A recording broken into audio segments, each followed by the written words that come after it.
How to program automatic mode. Setting the date and time. Press and hold the on-off buttons and the down arrow at the same time for 5 seconds. When you release it, the day of the week will blink on the screen. In the example, the number 4 appears, which means that day 4 is on screen. By pressing the arrow keys, you can change the number forwards or backwards to select the actual day of the week. Press the on-off key to confirm. When you have confirmed the day of the week, the hour digits blink.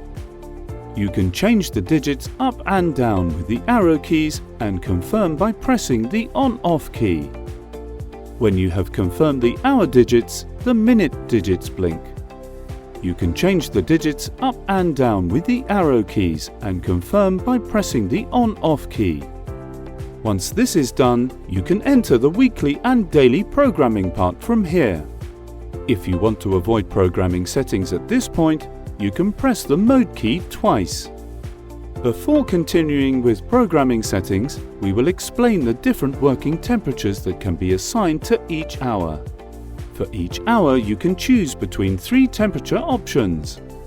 Comfort temperature is displayed with a sun icon on the screen. It is selected as the desired room temperature. Economy temperature appears as a moon icon on the screen. It is used at night or during short absences. It is always 3 degrees Celsius below comfort temperature. Frost protection is shown as an ice icon on the screen. It is the standby temperature and prevents the room from falling below 7 degrees Celsius.